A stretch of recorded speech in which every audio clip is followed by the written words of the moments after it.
Good morning! Andito po ako sa Sampaloc, Tanay, Rizal. So, mamaya po yung ating Word of God. Kakain lang po muna ako kasi ang haba ng travel ko. Yan, isang magandang araw po sa inyong lahat. So, andito po ako sa may Tanay, Sampaloc, Tanay, Rizal. So, kumakain po ako. Ito ka na kayo. Ayan po yung food ko in order, yung aking kape, tsaka ito yung view. Ayan. So, super lamig. Ayan po yung view ko. Kasama ko po yung aso ko. Ayan. So, yung Bible ko. So, maya-maya po ng konti. So, magandang araw po uli. Ito po yung aking part 2 nung aking naibahagi sa inyo po nung nakaraang linggo na salita ng Panginoon about changing life. Okay po? Pagbabagong buhay sa Panginoon. So, ngayon po, ang ibabahagi ko sa inyo is paano ba natin mapapanatili yung pagbabagong buhay sa Panginoon. So, nababasahin po akong verse sa Biblia. Ito po ang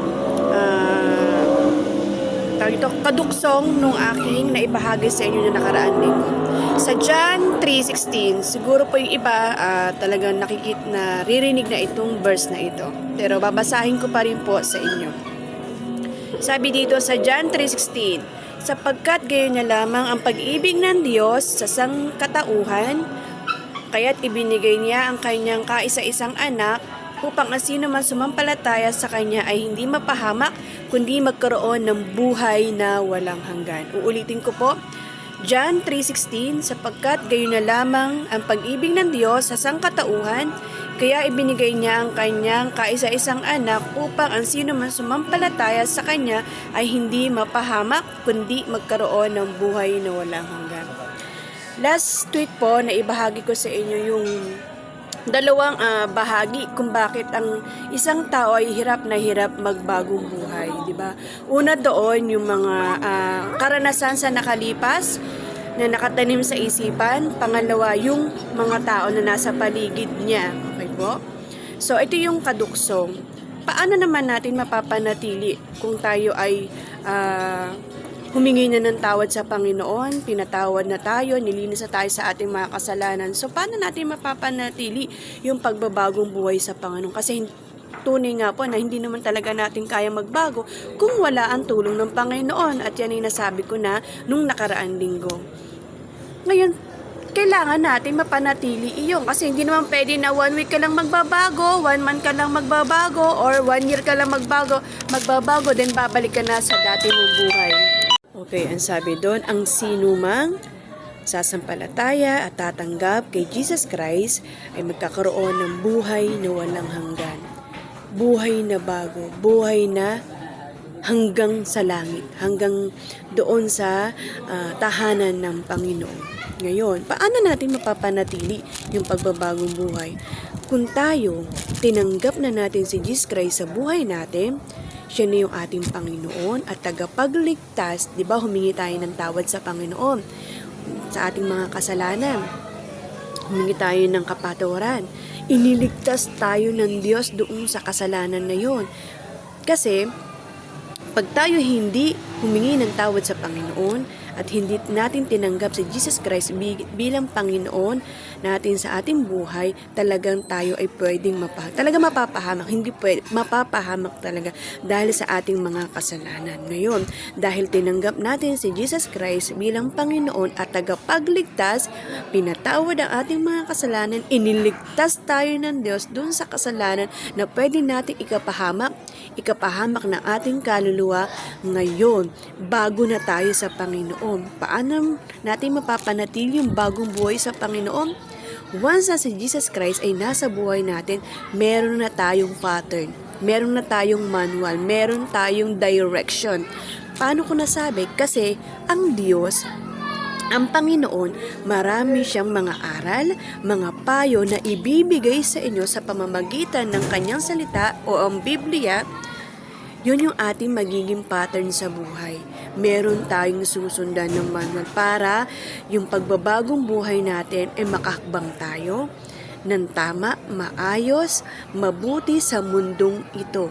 So kung meron tayong sinusundan na salita ng Panginoon, tinuturuan tayo ng Panginoon kung paano ang mamuhay ng maayos, mabuti at bagong buhay sa Panginoon, dahil iniligtas tayo ng Diyos, pinatawad tayo sa ating mga kasalanan, tinanggap natin si Jesus Christ, yung totoong pagtanggap kay Jesus Christ, meron tayong susundan na pattern para tayo ay makapanatili sa pagbabagong buhay. Bagong buhay sa Panginoon, buhay na walang hanggan sa langit, hanggang doon sa langit. Hindi pwede yung yung 1 week changing lang. Yung 1 week ka lang nagbago, 1 month ka lang nagbago, o 1 year ka lang nagbago. Pag ikay humingi ng tawag sa Panginoon, kinalimutan ng Diyos yung mga kasalanan, pinatawad ka niya, nilinis ka niya, kinalimutan ng Diyos yung mga nagawang kasamaan, hindi maganda sa nakalipas, pinatawad ka na ng Panginoon, excuse me po. Di ba ang sabi ko nga, tapos na yon, finish contract na yon, hindi mo na babalikan yon.